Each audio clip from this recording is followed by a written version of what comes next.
Good morning. How is everybody? I am great. Thank you for asking. I thought I would talk you through my morning routine while I'm here, while you're here, while we're here in bed with each other. So the first things first, my alarm goes off in the morning. Usually I actually wake up before my alarm. The first thing I do is walk into the toilet, vacate the premises. I didn't want to be crude about it. I then stand on the scales, which I did this morning at 101.1 kilos. I'll then come back in here and you'll see me do some work, and I'll just kind of do a little bit of emails here and there, and I'll let the natural light in come through the window, so my retinas receive some fresh blue light in the morning, so we can help with circadian rhythm. We know that the blue light that the sunlight provides is a lot more beneficial than the blue light, like a light bulb is going to provide. So actually, blue light in the morning is a good sign. I'm now going to make my coffee, go for a little bit of a walk, come back and do a little more work. Oh, the next thing I will do is I will come into the kitchen, I'll get my juice, and I will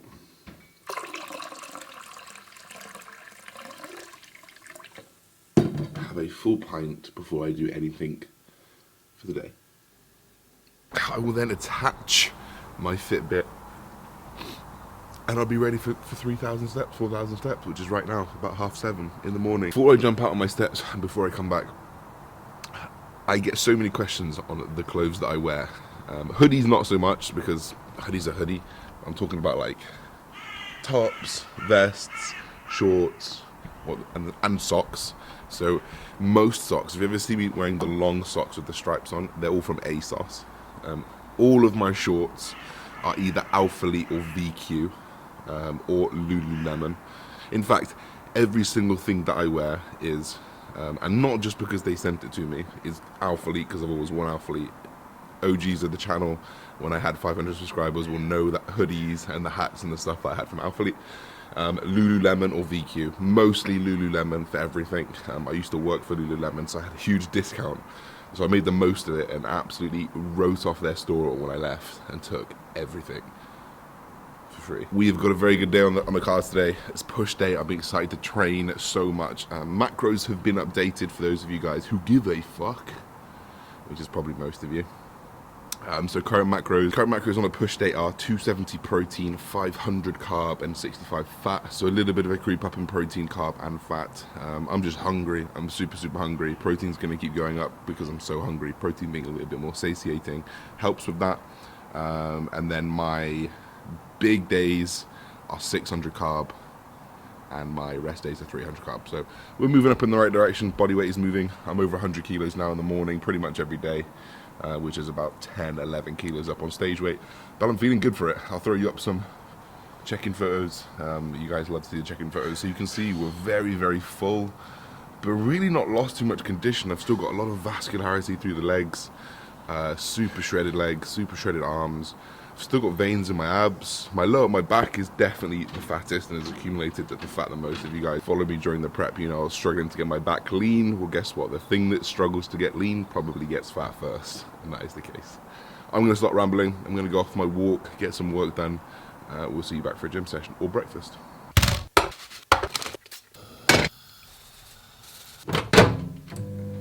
Brekkie. Breakfast at the moment is 2 whole eggs onto training legs, have a little bit less fat. 200 grams of egg whites, that's about 30-ish protein. And then I have 100 grams of oats with 300 grams of mixed berries, a little bit of agave syrup, which is, it's like a lower glycemic, high glycemic source of sugar. I probably just pulled that out of my ass, but I'm going to carry on with it. I've then got 20 grams of coconut and peanut butter from Meridian, which is really nice. And then I've just got heaps of veggies for my Aussies out there. I normally do omelette first, sweet and savoury. That's pretty much it. This is a pre-workout meal. It is currently 20 to 10. I'll probably train around 11:30ish. I'll probably get my pre-workout coming in for about 1:45. So we'll take you through it.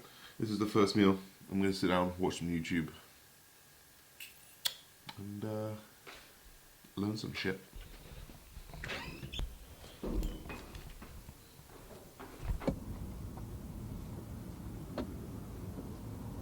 Howdy, partners. Oh, let me get me on my face. My face, is that focused on my... Ooh. So I am that guy who sits outside the gym and makes his pre-workout, because I am a drug dealer. So today's pre-workout, we've gone for nuclear pre and nuclear pump. Both very, very good pre-workouts. Combination-wise, even better. This is a 2 scoops of the strawberry kiwi. I actually think it's 2 scoops of the green apple as well. So I don't know what they'll taste like together, but I'm one for a risk, if you ask me. I don't like strawberries, I don't like kiwis, so I'm hoping the apple comes in clutch.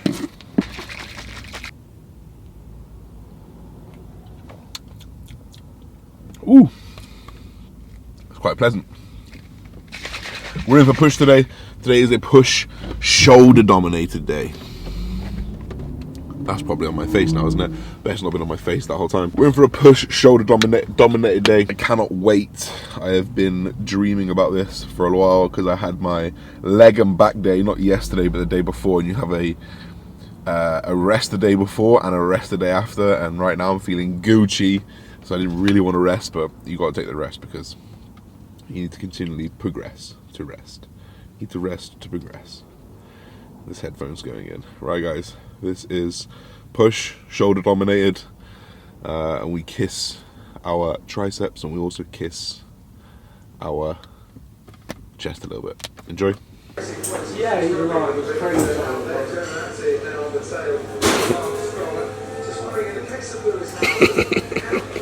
What's up, everybody?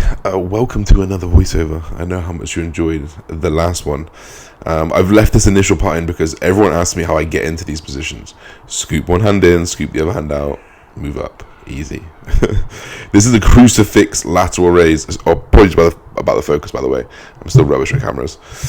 This is a crucifix lateral raise, so you can see that the bench is slightly higher. I'm focusing more on kind of abducting as well as pulling up and externally rotating as well. I'm just focusing on getting that lateral head as short as I can get it. And we know that through some external rotation, actually you get a little bit shorter than you can. And this is for a full range of motion. We're using the cables here because you can see at the position where my lateral head is in its lengthened position at the bottom right here, you can see that there's still constant load pulling in opposite directions. So you're loaded from the fully lengthened to the fully shortened position, as you might hear me babble on quite a lot. Pushing to failure as always. Next exercise, you can see I've got a plate behind my shoulders. Now this is just to align basically the shoulder line, the lateral head with the plates. Because if you imagine without the plates, I'm significantly further back, and I'll be kind of pushing more forward, possibly compromising the joint a little bit. So I prefer to do it this way. These are 325 plates, by the way, with 50 on with a 5 on the side to it, and I matched reps. This is very, very heavy. I didn't use the plates there before. You can see from a better angle here, it kind of lines up the shoulder a little bit more. You can imagine it without, it'd be even worse than it is now. It's still not perfect, but it'd be even worse than it is now. This is my big loading movement. Moving on to because I like this movement here because it's single arm. Obviously, if you can consider this machine, like this machine is built just based off whatever, what type of human, not necessarily me at 6 foot, 100 kilos, so actually by doing single arm work here, I can shift my body either left or right to align this with my delt the best as possible. If I was to do this two-handed, you would see that like before I even get into it, the machine's already moved because I don't fit into the machine. I can only imagine what it's like for some of these big bodybuilders trying to get into the machines. That's probably why they do so many free weights, to be honest, because they can't get in the actual machines, because I struggle with a lot of things. I'm not even that big yet, I know my coach can barely do a few things as well. He's like 6'4". So this is a really nice way to make this fit you. We didn't stop there with laterals. We hit them finally with a lying. This is a little bit easier than the crucifix, and you'll see here I'm focusing on actually coming outwards rather than kind of externally rotating as much. Still, a little rotation is fine. The natural retraction of the scapula, of the shoulder blade, has to happen. So don't be too worried if it does happen, but this is all about focusing on pulling. You see where the cables cross, you're trying to pull in that opposite direction as much as possible. This is essentially what I'm trying to do with all of my movements, is try line up where the force is being pulled from with exactly where I want it to hit. This is why cables are so well, because it's like drawing a line of the force. We call it a line of force. If you were to draw a line of force on a bench press, it'd be that straight across the pec. Similar thing. We're just trying to counteract that as much as possible. This was delts fried, absolutely killed. Did quite a lot of delts to start off with. This was a mainly delt dominated day, and then we followed this up with a press. This is a big press to me. These are 15s on the side, 20, 20, 20, and 15. So this is 75 each side. It felt good. I really like this movement. This machine's pretty good. It is slightly ajar on the left hand side, which is annoying, but I get a good contraction of this coming down to my active range, where I'm fully stretched as much as possible. 2 sets on this. Everything was actually 2 sets. 1 6 to 10, 1 10 to 15 ish, and I was always taking them to failure wherever we can. I actually forgot my wrist wraps today. I just noticed I can see my tattoo on my right wrist. I forgot my wrist wraps today. Not ideal when you've got child's wrists.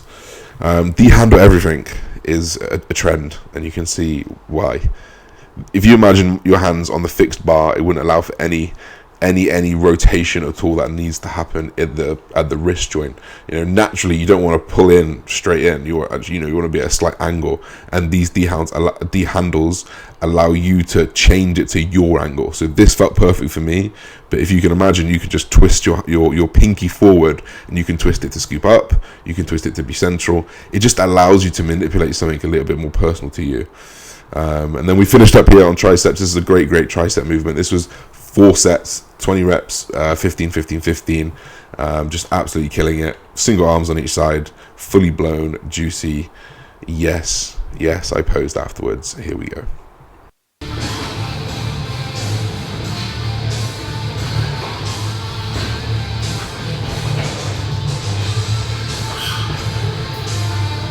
So just on the way home now, I was thinking about if I was not taking anything, not taking any exogenous hormone, or hadn't pushed my body to a limit, I probably wouldn't be that worried. And I think that's a big thing to take from this, is that once you begin this journey, this steroid journey, you are inevitably going to be faced with problems. Now it doesn't mean, okay, my heart is now fucked and I'm going to be faced with a problem directly because of steroids. No, of course not. But those thoughts come into your head, and you can't help but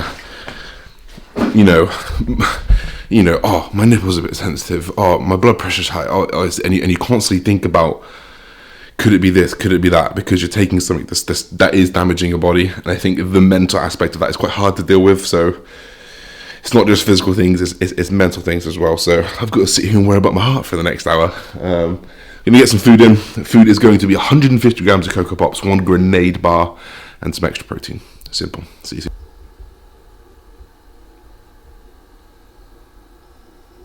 So guys, I thought I would end this video off with a little bit of a roundup of just generally why I've set up my training the way it is. So at the moment I go push, legs, rest, pull, push, rest, legs and back together, rest, and then repeat. Now both of those push sessions alternate, kind of focusing on delts, focusing on chest, so it allows me to get more volume on my chest and delts over the week. There's only so much effective volume that you're going to have at your disposal at any time because of energy demands, especially when you're working so high to failure. Obviously guys, for the guys who knew that, I work very similar to how Dorian Yates did with his high intensity training, kind of like 2 maybe 3 sets to all out failure, keeping every other variable the same, form, intensity, and we just try and bully weight up. It suits my personality. We know that kind of working closer to muscular failure elicits a bigger hypertrophic response, and obviously that comes with a caveat of accumulating a lot more fatigue. So the argument often against failure training is you can't recover from it. Well, my argument is I'm recovering from it and have been doing it for the last 2 years. So if you can recover from it, which just becomes the case of pulling down your volume, resting a little bit more, eating a little bit more, managing that kind of thing, it's a really good way to, it's a really good way to build muscle, but it's not the only way. So I'm not on one side of the fence or the other. This is just what I'm enjoying right now. That's not to say I won't go to R&R when I get older. My joints get harder on me, and that kind of thing. Overall, when you're trying to look at building a training program, you can see that I've got, obviously a lot of push, grouping things together, pull, I've got things I'm grouping together. So if you're stuck doing this bro split like everyone used to do. Chest one day, back another day, arms another day, shoulders another day. You're taking away from potential volume you could put and group together. And I think that's something that you guys need to understand, that when you elicit hypertrophy response to a muscle, when you stimulate it, when you train it, you give it a signal, and that hypertrophic signal that's only necessary is only going to last for roughly 72 hours, longer in some people, shorter in other people, longer in some circumstances, shorter in other circumstances, but around that 72-hour mark. But if you want to accumulate decent volume over one training session and it lasts, say, 72 hours, you know that within 72 to another day after that, you want to be stimulating it again, so you're getting that spike again, which is why people talk about muscle frequency. It's not necessarily the frequency that's giving it more hypertrophy, it's just that in doing more frequency allows more effective sets, if that makes sense. For example, let's say you do 20 sets a week on your chest. Let's say you do 20 sets in one session, one after the other. So let's take chest, for example. Let's say you do 20 sets of chest a week, whatever it is. We've got Exhibit A and Exhibit B. Exhibit A does all 20 sets in one go with adequate rest time and whatever it is. And Exhibit B does 10 sets on the Monday and 10 sets on the Friday. Who do you think lifts more with more rest between that push? It makes sense that the guy who's doing 2 lots of 10 will push more over those 10, because as soon as you get to 10, you're tired, right? But then if you back off and you don't train again for a few days, you can recover and do another 10 at the same high intensity. But if you do 10 followed by another 10, obviously the drop off is a lot more. So that is literally the hypothesis behind frequency. It's literally just being able to put more volume in over, and the frequency just allows you to get more effective volume in. So get this idea of effective volume, true volume that's making it a difference. Because if you're doing those 20 sets per sessions and those crazy drop sets, there's going to be a drop off of when that stimulus is not effective. And you've got to find that yourself. Progress stalling, sleep bad, recovery bad, all those kind of things. So I just wanted to finish on that little thing about frequency training and kind of how we're doing in there. I hope you guys enjoyed this video. We'll be back. I think I'll do a full day of eating next. I think I've had a lot of requests for full day of eating, so we'll get a full day of eating in now. I'm actually eating non-rabbit food, which is awesome. I've got a pool session tomorrow, rest, legs. And I've got legs tomorrow. I'll film a full day of eating tomorrow, and I'll put that up some other time. Thank you guys. Peace.